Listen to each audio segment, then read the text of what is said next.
볼 때 수험생 입장에서는 무슨 날이 되게 괴로워. 그런 날이 없었으면 좋겠지. 혹은 비가 막 확 쳐와버리더라고 이렇게.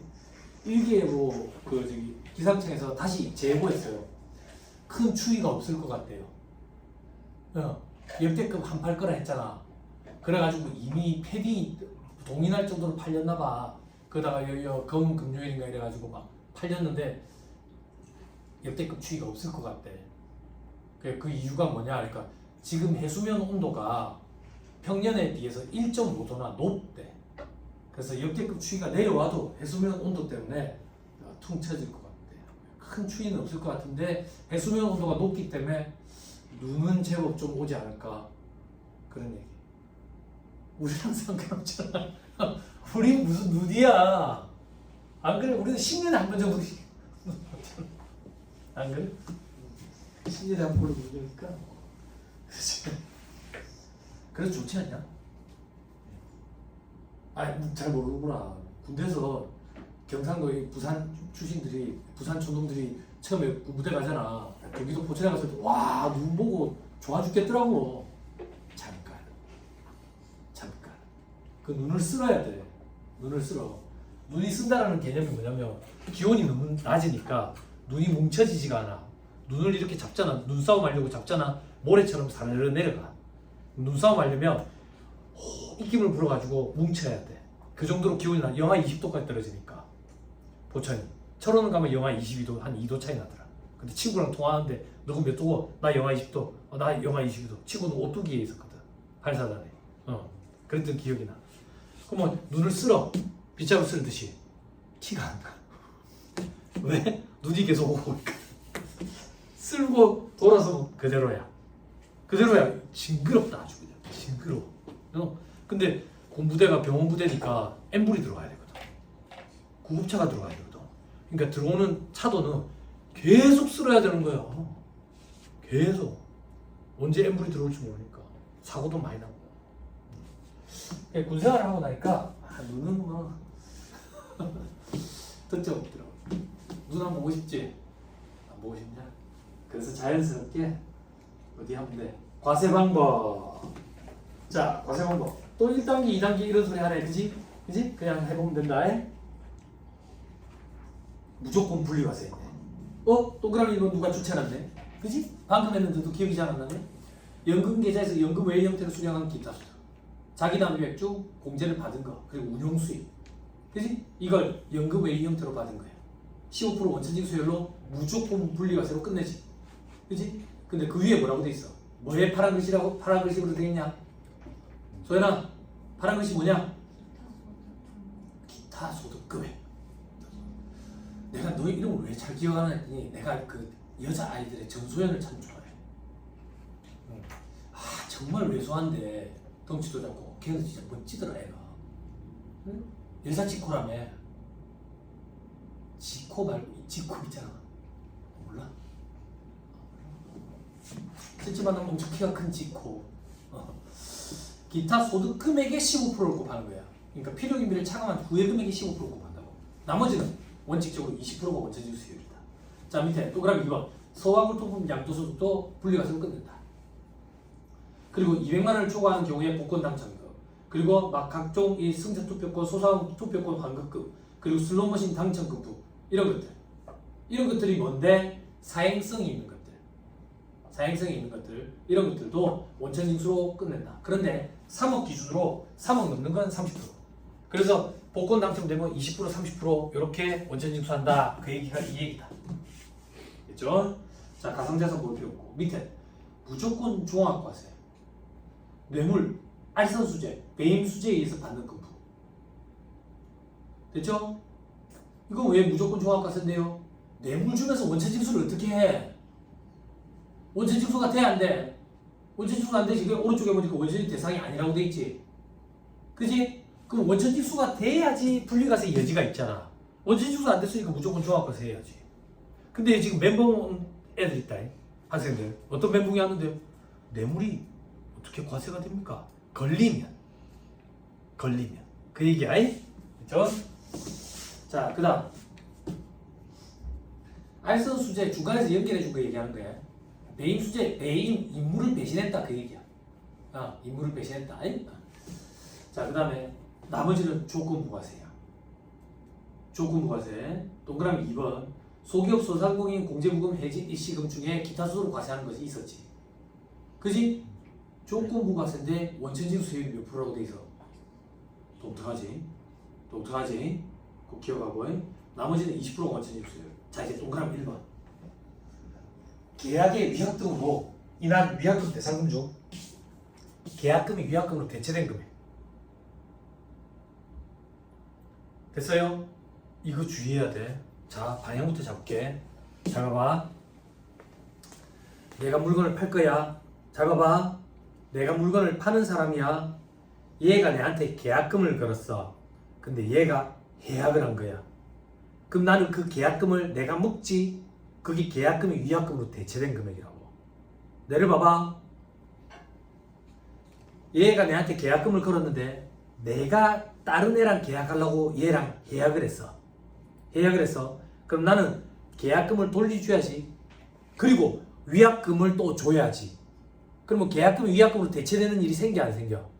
안 생기지. 계약금이 위약금으로 대체되는 경우에는 나 경우. 얘가 해약한 경우야. 매수자가 해약한 경우. 방향을 잘 잡아야 돼. 그치?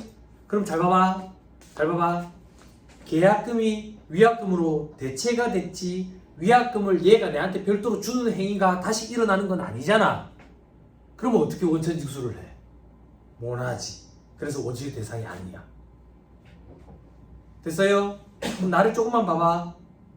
계약금이 위약금으로 대체됐다는 얘기는 원천징수가 안 되지.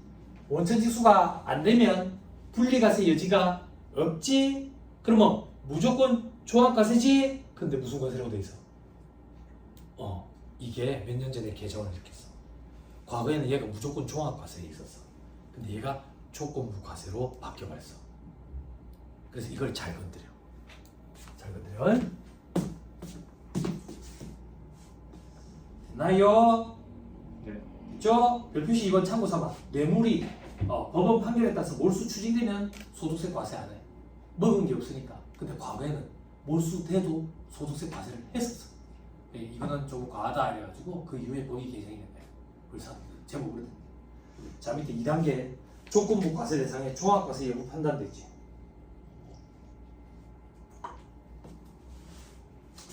조건부 과세 기타 소득금액 합계액이 300만 원 이하인 경우에는 분리과세 선택 가능하다고.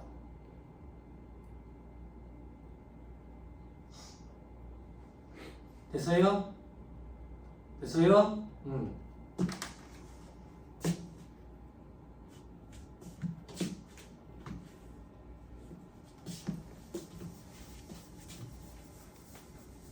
의미 없지만 여러분들한테 조금만 보여주면 예전에는 어떻게 했냐면 무조건 종합과세 무조건 분리과세는 의미 없지. 그지? 무조건 종합과세. 그리고 요 중에 계약금이 위약금으로 대체된 금액 그리고 나머지 조건부 과세 이렇게 해서 이 두 개 금액 합계액이 300만 원 이하면 분리과세 선택 가능했어. 분리과세 선택 가능했다고. 됐어요? 그렇지만 얘는 종합과세 했다고. 과거에는 이렇게 했어. 근데 이게 개정이 이루어졌다고. 어떻게 개정이 이루어졌는데 계약금이 위약금으로 대체된 금액이 있지. 요게 조건부 과세 안에 들어가 있다.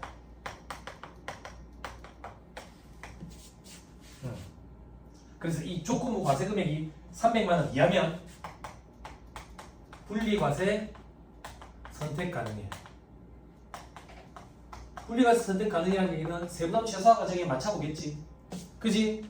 어떻게 맞춰보는데 기타 소득 금액은 원칙적으로 원천징수 세율이 몇 프로인데?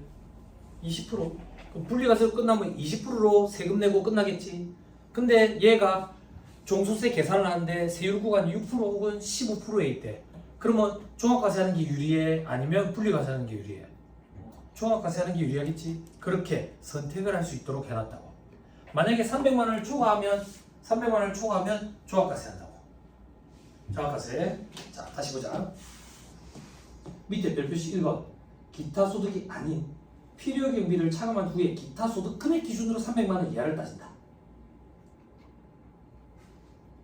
됐나요? 됐어요? 자, 밑에 별표시 3번 300만 원 이하래. 그러면 분리과세 선택 가능하지? 그래서 만약에 분리과세를 선택했다고 볼게. 그럼 분리과세 선택하면 봐봐. 요게 300만 원 이하야. 분리과세 선택했어. 그러면 요게 분리과세 되는 거잖아. 그지? 그런데 이해를 봐봐. 계약의 위약금으로나 위약금 배상금 중 계약금 위약금 대체액이 있지. 그지? 봐봐. 300만 원 이하라서 요걸 분리과세 하기로 선택을 했어. 그럼 분리과세 하려면 원천징수 문제가 일어났어야지 분리과세를 할 수 있지. 근데 요건 아까 원천징수를 할 수 있었어 없었어? 계약금 위약금으로 대체된 금액은 계약 원천징수 안 한다 했잖아. 그러니까 얘는 별도로 확정신고를 해야 되는 거야. 됐어요? 됐나요? 그 멘트를 하는 거야.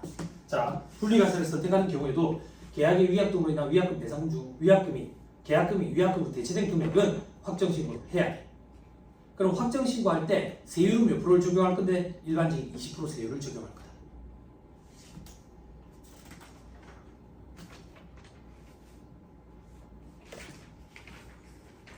됐어요?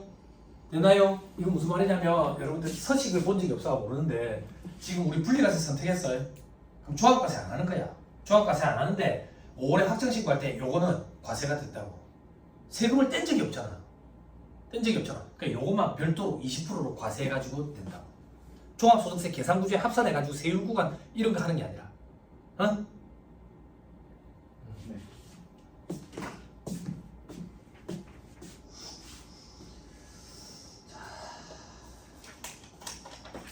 자, 다음 페이지 4에 보세요. 다음 페이지 4가 기본서에 있는 예제거든. 볼게. 자, 무조건 분리과세 아니고 무조건 종합과세. 뇌물이 있는가 봐. 뇌물. 그리고 조건부 과세에 계약금 위약금으로 대체된 금액이 기타 소득 금액으로 100만 원. 나머지 조건부 과세가 200만 원이 있대. 합쳤더니 300만 원 이하에 해당을 하네. 그지? 그러면 분리과세 선택 가능하지? 그지? 분리과세 하면 20%로 세율을 적용할 거 아니야? 그지? 아니 그렇잖아. 그지? 그렇더라도 계약금이 위약금 대체한 금액이 있지. 요거는 확정신고를 해야 된다는 얘기야. 됩니까? 되나요? 자, 그 밑에 경우 2번 봐봐. 경우 2번은 보니까 300만 원 넘으니까 종합과세 하지? 그지? 그때 종합과세되는 기타 소득 금액은 합치면 800이지. 앞에 3천까지 3,800. 그지? 그럼 봐봐. 종합과세 하면 그 전에 원천징수한 금액은 기납부세액으로 빼줘야 될 거 아니야. 그지? 원천징수된 금액은 얼만데 계약금이 위약금으로 대체된 건 원천징수 안 했을 거고. 그지? 소상공인 해지 일시금은 15%로 원천징수했을 거고. 나머지 기타 조건부 과세 기타 소득 금액은 20%로 원천징수했을 거고. 그래서 밑에 보면 15%, 20% 이렇게 돼 있는 거지. 돼요? 되죠? 확인 잘해요. 그 밑에 정리 이런 거 보지 말고 다음 페이지 정리도 보지 말고. 자, 2-128페이지 원천징수세액은 기타 소득 금액의 20%다. 원칙. 밑에 별표시 1번 20%가 원칙. 독특한 것들이 있었다. 15%짜리도 있었고 30%짜리도 있었다. 됐죠? 원천징수 제외 대상 아까 봤지? 뇌물, 알선수재, 배임수재 그리고 계약금이 위약금으로 대체된 금액. 됐나요? 자, 지금부터 하는 건 참고사항 말문제 보기 대비 봉사료 수입 술집 접대부들 봉사료 받은 거예요. 팁 받은 거예요. 원천징수 의무자는 술집 사장. 원천징수는 봉사료 수익 금액의 5%를 원천징수해. 근데 무조건 다 원천징수 하는 게 아니야. 원천징수 요건에 보면 동그라미 1번 봉사료를 공급가액과 구분 기재해야 돼. 술값이랑 팁이랑 구분해야 돼. 그리고 사업자의 수익 금액을 계산하면 안 돼. 술집 사장이 먹으면 안 돼. 접대부가 갖고 가는 거니까. 그리고 동그라미 2번 봉사료 금액이 전체 금액의 20%를 초과해야 돼. 그런 경우에 원천징수 문제가 생겨. 전체 300 나왔는데 100만 원이 팁이래. 20%가 넘잖아. 그러면 원천징수를 해야 된다는 얘기야. 근데 실질적으로 잘 안 이루어지지. 원천징수를 하게 되면 그 원천납세 의무자가 누군지가 국세청에 몇 년 동안 보관이 된다고. 술집에서 일했다고 하는 거. 그래서 잘 안 하지. 다음 페이지부터는 정리예요. 이미 다 했던 거예요. 정리는 여러분들이 하시는 거예요. 넘어가면 자 2-131페이지. 당구장 표시에 종교인 소득에 대한 과세방법 요약돼 있죠. 그죠? 벌써 시간이 많이 흘렀네요. 뭘 보고? 예전에는 종교인 소득에 대해서 처음 과세하게 될 때 그 규정들이 이게 다 실려 있었어. 왜? 언제 나올지 모르니까. 근데 과세를 시작하고 나서 보니까 실질적으로 우리 시험에 등장하는 거는 수박 끄달기씩밖에 안 되는 거야. 그래서 그걸 추려가지고 이제 요약을 시켜놨어. 그러니까 2페이지밖에 안 되잖아. 2페이지도 채 안 되지. 그죠? 자, 종교인 소득, 종교인 과세는 이렇게 기억하면 돼. 나 아직도 기억이 나. 언니, 이게 몇 년이나 됐지? 한 10년? 10년까지는 안 됐죠? 종교인 과세 합의야. 종교인 과세에 대해서 과세를 해야 된다는 움직임이 자꾸 있었어. 종교인들 중에 소득이 굉장히 많은 데가 있었거든. 많은 데가. 말하기가 조심스러운데 그 종교단체에서 이제 소득이 많이 생겨. 혈일종과 그걸 주서. 그러면 이제 소득이 많이 생기면 그걸 가지고 뭐 하는데? 또 교회를 짓는 거지. 또 교회를 짓는 거지. 또 교회는 땅 장사 엄청난 거지. 엄청난 거야. 그래서 종교인을 과세해야 되겠다. 종교인을 과세해야 되겠다. 그런 움직임이 있었다고. 그런데 그 당시에 생전 연락도 없던 친구가 초등학교 때 친구가 내가 공부할 때 알게 된 친구 아버지가 돌아가시게 됐어. 근데 거기 왔더라고.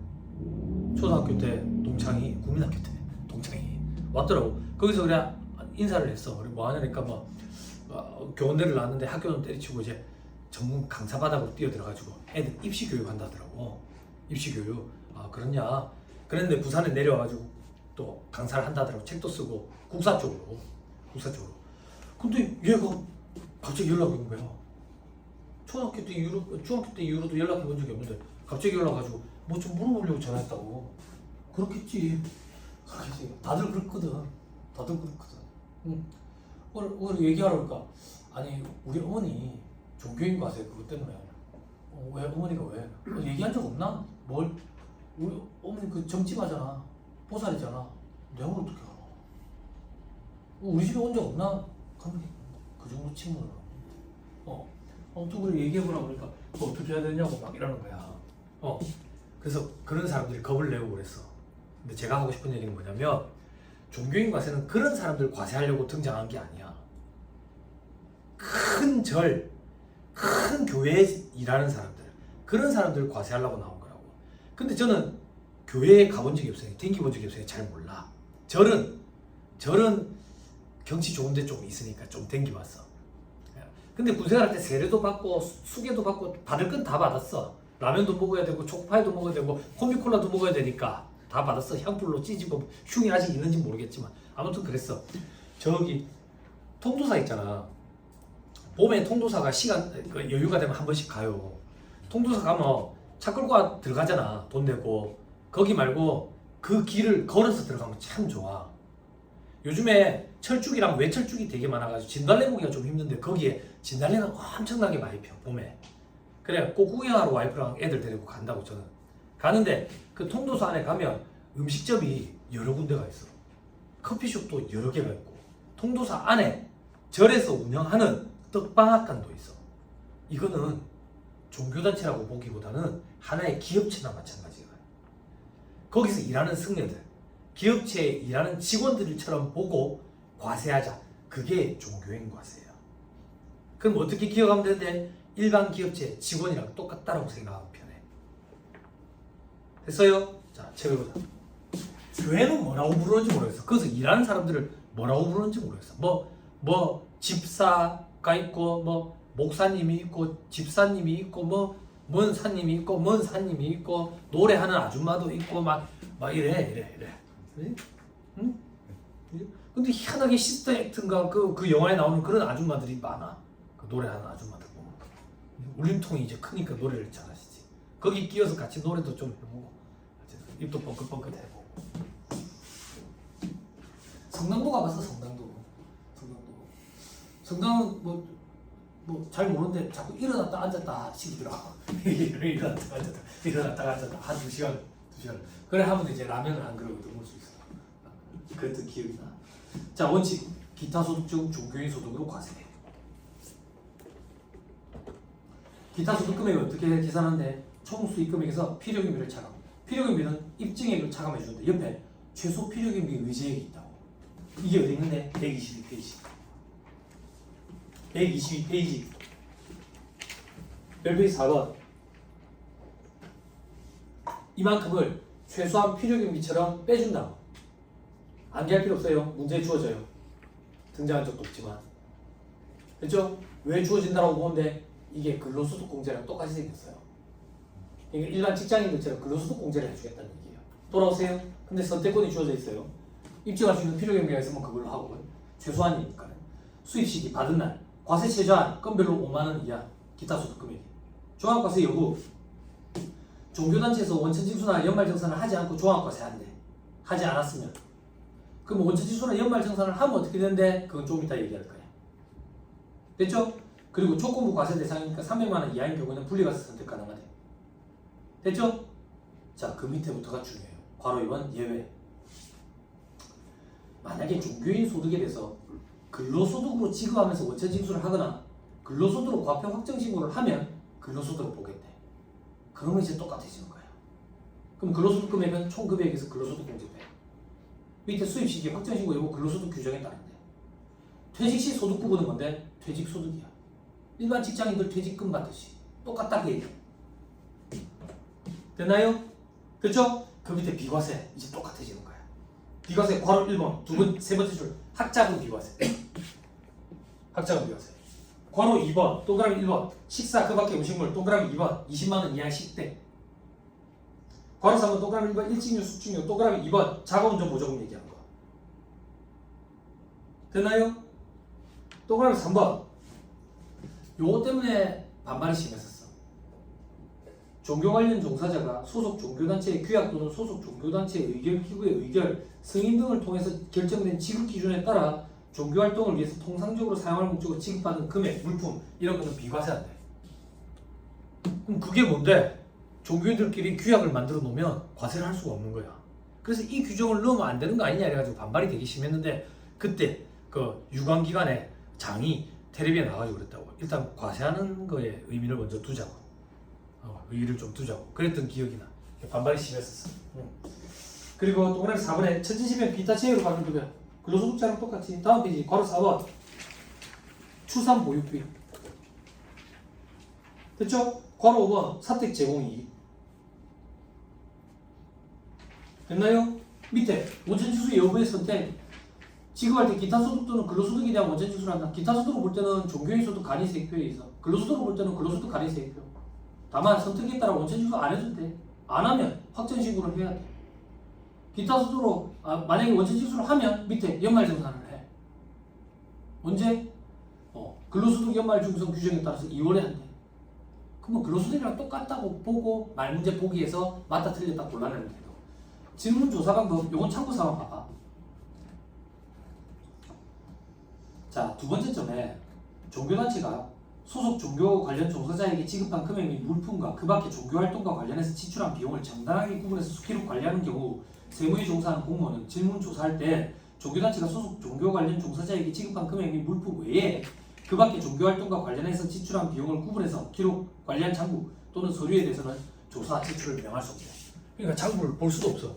볼 수도 없는데 그 종교단체의 소속 관리자들끼리 규약을 만들어가지고 그거에 따라서 지급한 금액은 또 비과세한대 앞에서. 그래서 이게 있으나 마나한 거 아니냐? 과세를 도대체 하겠다는 의지가 있는 것이냐? 라는 반발이 되게 심했었다고 그 당시에. 됐죠?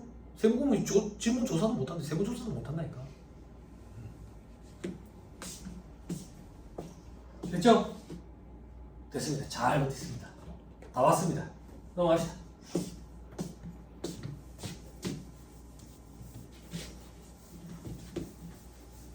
아, 재밌다.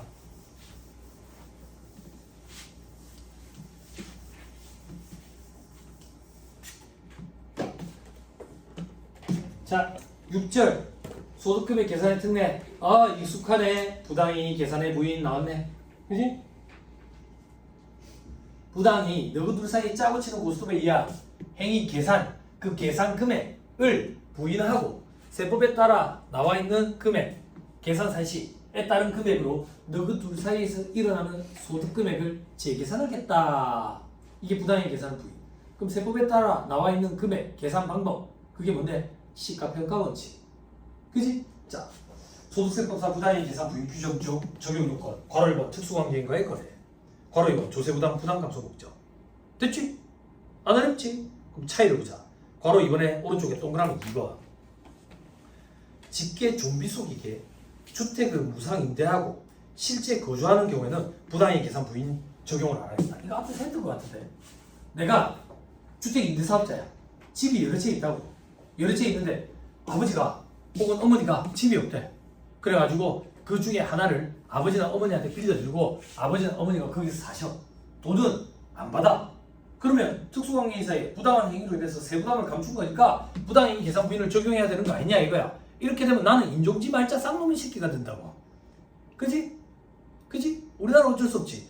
그래서 이런 것까지는 부당행위 계산 부인으로 보지 않겠다. 됐어요? 됐어요? 직계 종비속이야. 상관 안 돼. 주택이야. 됐죠? 그런데 주택 관련 경비는 필요경비 불사이 되죠. 주택과 관련된 경비를 대준 거야. 경비를 대주고 내 사업하는데 그걸 경비 쳐야 돼. 안 되지 그거는. 됐지? 됐죠?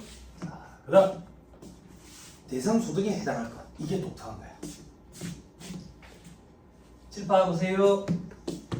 이자, 배당, 사업, 근로, 연금, 기타, 퇴직, 양도소득입니다. 그렇죠? 자, 우리 총수익 금액에서 필요금이라는 걸 차감해. 그러면 소득금액이라고 하죠. 1번 이자와 배당 소득은 필요금이 이런 거 차감 안 해. 그지? 사업소득은 필요금이 얼마 이렇게 차감하지. 근로소득은 차감하는데 근로소득공제라는 법에 따라 정해진 금액으로 빼지. 연금소득도 연금소득공제라는 법에 따라 정해진 일률적인 금액을 빼지. 그지? 계산하시겠다는 금액. 기타소득은 얼마 필요금이 빼지. 그지? 퇴직소득은 환산급여공제 내용연수공제 환산급여공제 뭐 이래가지고 공제하는 금액이 굉장히 커. 아무튼 법에 따른 금액으로 환산급여공제 뭐 이런 것들을 뺀다. 그리고 양도는 필요경비를 빼. 양도의 필요경비에 취득가액이 있고 자본적 지출이 있어. 이걸 합쳐서 그냥 필요경비라고 해. 그리고 기타 필요경비 이런 것도 있고 복비 준 거 이런 거. 복비 준 거.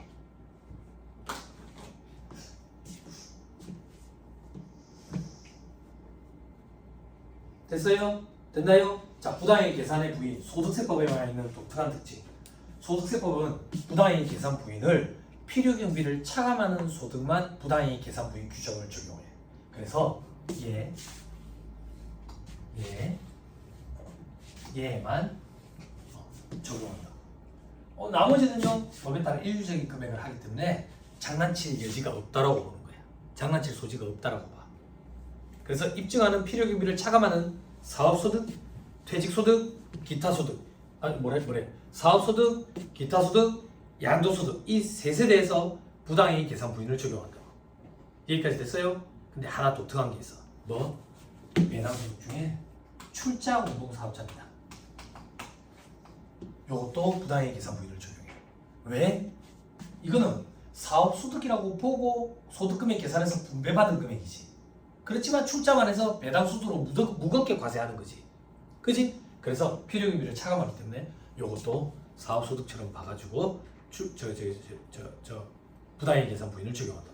시험에 잘 나와요. 말문제 보기. 아니 꼬이기 시작하네. 피곤한가 보네. 됐지요? 네. 사례를 조금 봐야 돼. 밑에 별표시 이것만 봐. 특수관계인과의 거래되지. A가 금융업자가 아니래. A가 형한테 1억 원을 빌려줬어. 금융업자가 아니니까 이 얻는 이자는 대금업의 이익이 아니라 비영업 대금업의 이익이네. 그지? 그럼 이자 소득이잖아. 이자 소득 2%만 받았대 형한테. 시가는 5%인데 저리로 대여하고 받은 이자네. 부당이익 계산 부인 아니냐 이거야. 특수관계인 사이에 이자 소득은 부당이익 계산 부인 대상 소득이 아니기 때문에 적용을 안 해. 이렇게 하는 거야. 오케이? 자, 그다음 A가 시가 10억 원짜리 상가 건물을 5억 원에 아버지한테 양도했대. 저가 양도네. 저가 양도. 뭐를 아버지한테 양도했는데 집을 양도했대. 그럼 부당이익 계산 부인 적용 안 해. 그런데 상가 건물이야. 상가 건물. 양도소득세 과세 대상이지. 양도소득세 과세 대상. 양도소득세 과세 대상은 부당이익 계산 부인을 적용을 한다고. 아까 표현 삭제하세요 말 안 나왔어요. 상가 건물이니까 양도소득세 과세 대상이니까 필요기비를 차감하기 때문에 특수관계사의 부당이익 계산 부인 적용한다고. 됐죠? 그다음 동그라미 3번에 A가 형 회사에서 급여를 받지 않고 근무한대. 그죠? A가 형한테 제공해준 건 근로영역을 제공해줬어. 그거에 대한 반대급부로 받는 건 근로소득이라고. 근데 안 받았네. 근로소득과 관련된 거네. 그지? 그래 부당이익 계산분을 적용을 안 한다. 됐어요? 네. 됐나요? 반대로 A가 동생한테 근로소득을 많이 지급을 하면 A 입장에서는 지급하는 그 인건비가 사후소득과 관련된 거지. 부당이익 계산분을 적용한다. 됐어요?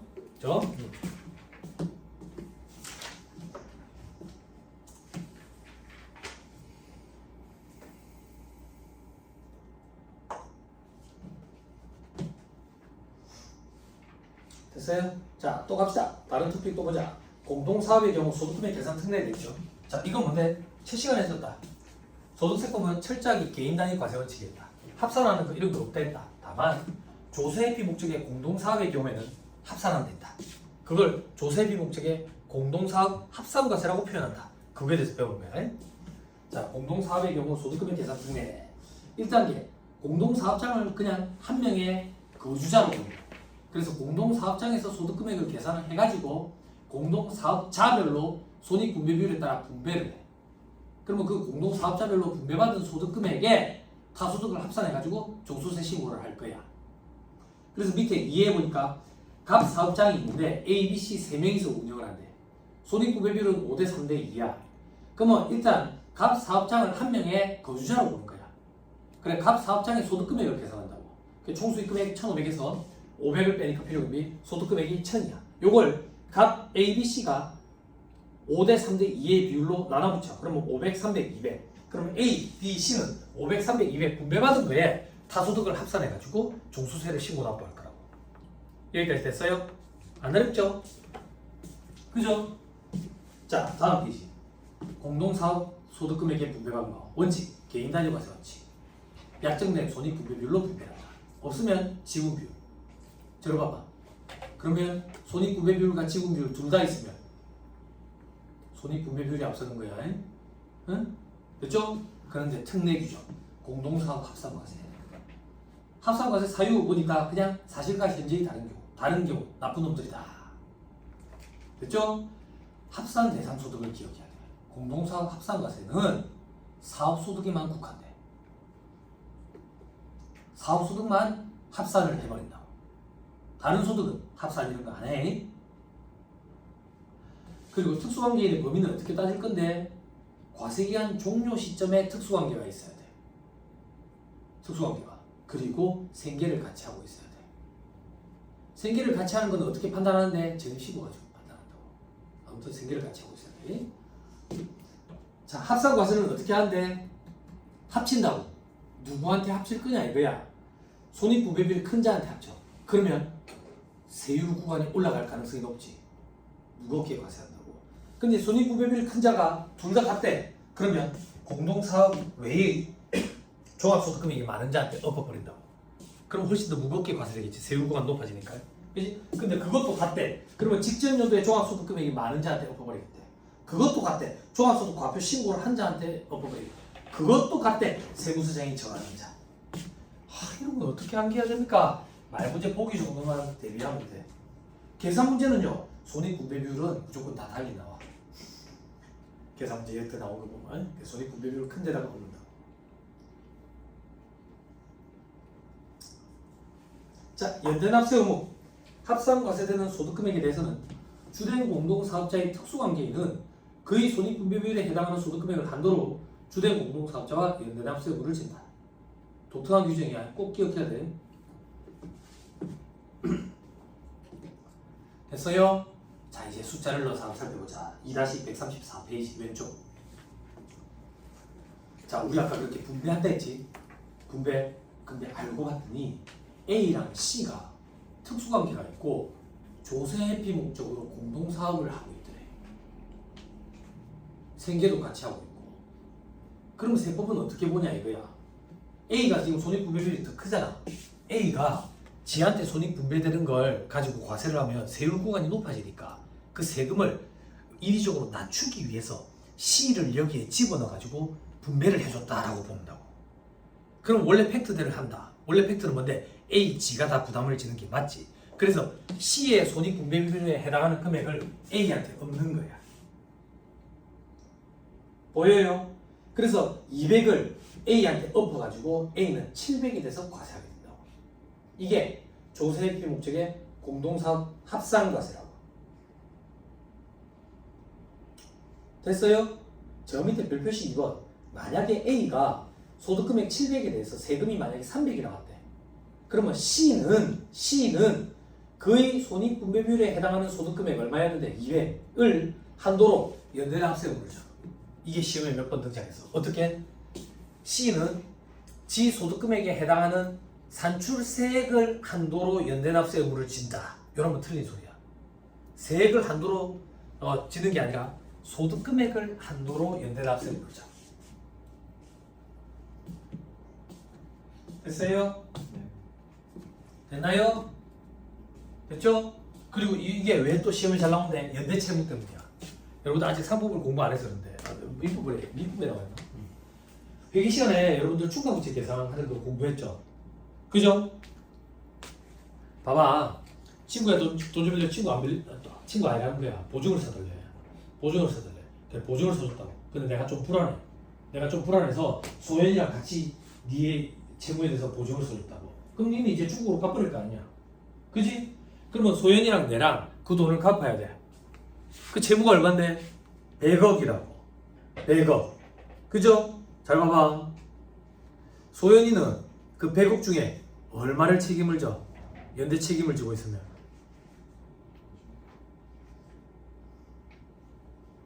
자, 소연이는 얼마 책임을 져요? 연대 보증을 썼다고. 쟤랑 나랑.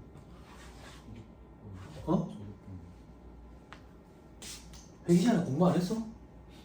너 책임은 얼만데? 너 책임 100억이야. 내 책임은 얼만데? 내 책임도 100억이야. 이게 연대채무라고. 연대채무는 채무 전체에 대해서 책임을 지는 게 연대채무라니까. 연대채무. 근데 우리 방금 한도가 정해져 있는 연대채무자였잖아. 그래서 독특한 거야. 한도가 정해져 있어서. 됐어요? 그럼 회계에서 공부한 건 뭔데? 회계에서 나는 이런 추측을 하는 거야. 소연이가 50억은 갚겠지. 그지? 그래서 나는 일단 무조건 50억은 내 몫이잖아. 충당부채로 계산하는 거야. 소연이가 갚을 거로 예상하는 건 우발부채로 잡는 거지. 근데 소연이가 안 갚으면 충당부채로 계산해야 된다고. 응? 그거라고. 연대채무라는 거는 채무 전체에 대해서 책임을 지를 거야. 근데 세법에 한도가 정해진 연대채무라면서 독특해서 시험에 나오는 거야. 한도가 있으니까. 세법은 민법의 특별법 기준이야. 특별법 형태거든. 그래서 특별법인 세법을 우선 적용을 해. 특례 규정이라 이렇게 생각하면 돼. 세법이 민법의 특례 규정 같은 거다 이렇게. 그래서 먼저 적용을 한다 이렇게. 됐죠? 독특하죠? 그죠? 그죠? 한도를 정해놓은 연대 의무다. 그리고 그 한도는 세액이 아니라 소득금액을 한도로 한다. 그죠? 됐습니다. 자, 넘어가면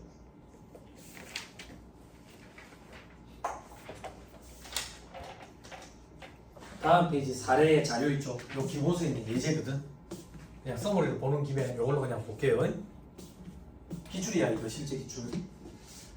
자, 생계를 같이 하는 A, B, C가 있는데 A는 나고 B는 친동생이고 C는 친구야.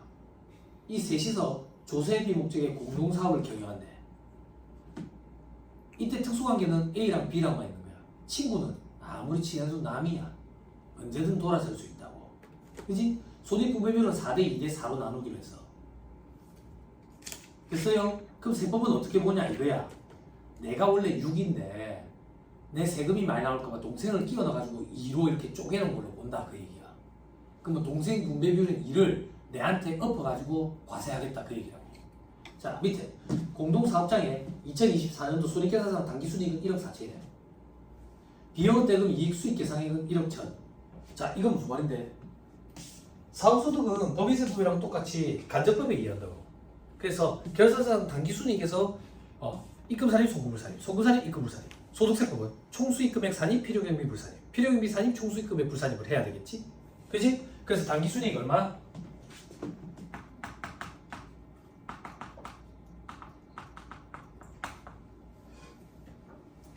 공동사업장에 당기순이익 1억 4천이래. 맞나? 1억 4천. 근데 비용 대금의 이익이 1억 1천이 있대. 이걸 수익으로 잡았대. 잡으면 돼? 안 돼? 안 되지. 총수익금액 불산입시켜야지. 1억 1천. 왜 이걸 불산입시키는데요? 요거는 이자소득이지.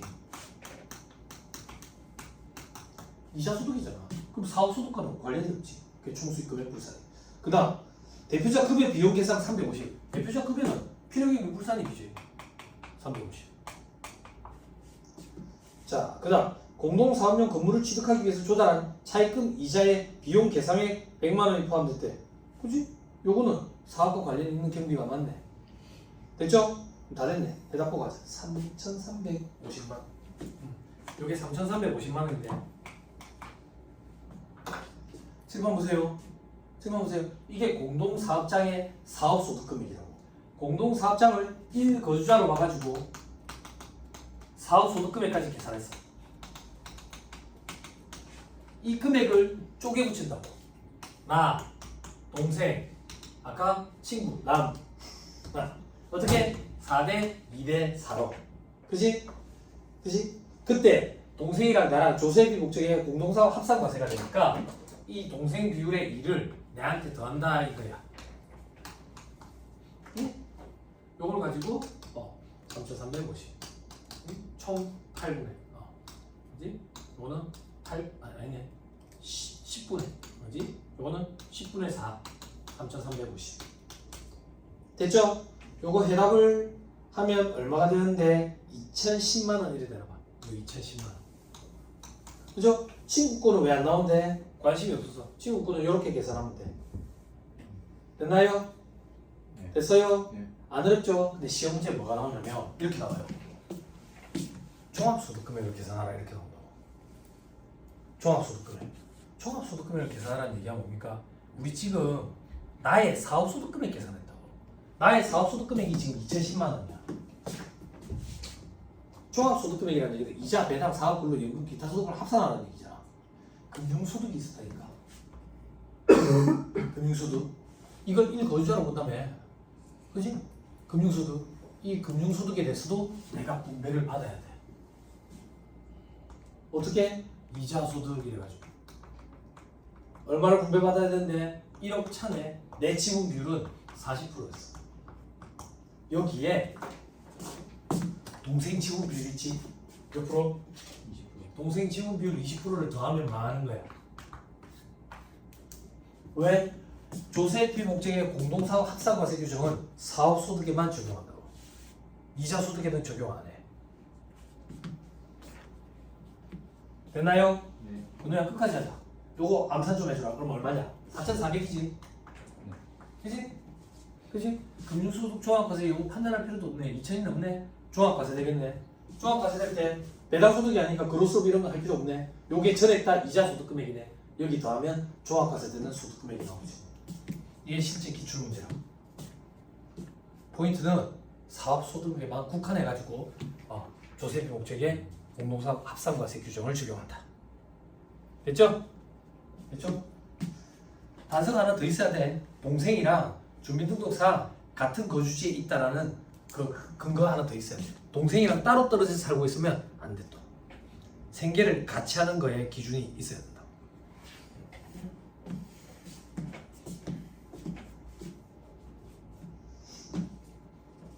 됐나요? 네. 시긴 들어서 다음 페이지 3번 세부사항 이런 거 볼 필요 없어요. 4번에 세부사항 이런 거 볼 필요 없어요. 다음 페이지 결손금 및 6월 결손금의 공제를 돼 있죠. 그죠? 여기서부터는 잠깐 끊었다가 얘기를 좀 하시죠.